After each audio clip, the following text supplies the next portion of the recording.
रघुआ देखी ना कितना टाइम भाई। तुम्हारा घड़ी है, तुम ही देख लो ना। अरे थोड़ा महंगी घड़ी है ना, टाइम ये नहीं खे आवता। चाय का पैसा दोगे तो बताते हैं। चाय का पैसा आज नहीं कल दे देंगे। कल आना, बता देंगे तुमको। कल इसी टाइम पे आना। आ गई हमारे एकदम टाइम पे आइले है। ये आपका दोस्त है? हाँ झेलो झेलो। का रे काहे उघारे खड़ा पड़े? मजाक करत ताड़ा। टोपी पहनले बानी, टी शर्ट पहनले बानी और पैंटवा भूल गई नहीं, पहन का बता नहीं। रुक, यही पर पैंट टंगले बा, कहा था पहन क्या होता नहीं। का हो गई? लंटे चली चाहे पैंट पहन के चली।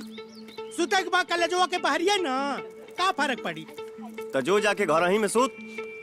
ए भाई तू चाहताड़ा हम जिनकी भरी है पाड़े सुती? तो कॉलेज के बाहर का मेहर लेके सुते लगा। ए भाई मेहरिया तो सब चक्कर बा।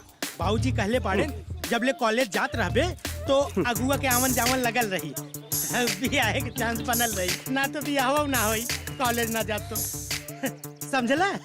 समझ गई नहीं। ना तो कुकरो न पूछे हमरा के। चल चल चला।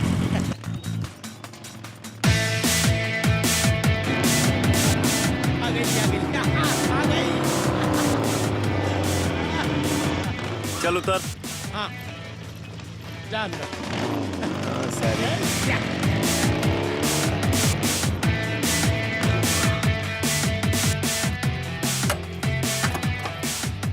अरे सुनो ना, चलो ना मूवी भी देखते हैं। घंटी बाज गई। हम यहाँ पढ़ने थोड़े आते हैं, हम तो तुमको देखने आते हैं। जो बाएं धके होने पड़। अड्डा भेटा गई बा भैया, 3 साल हो गई बा। हाँ यार, कल कॉलेज बंद रही। का हो भैया? ठीक बा। अपन सुनाओ जा। हमनियो कहता ठीक है बा भैया, कल कॉलेज बंद बा। काहे? कल महाशिवरात्रि है ना।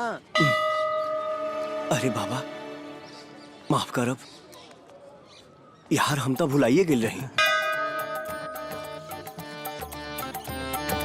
ओम नमः शिवाय, ओम नमः शिवाय, हर हर भोले नमः शिवाय, नमः शिवाय, ओम नमः शिवाय, ओम नमः शिवाय, हर हर भोले नमः शिवाय।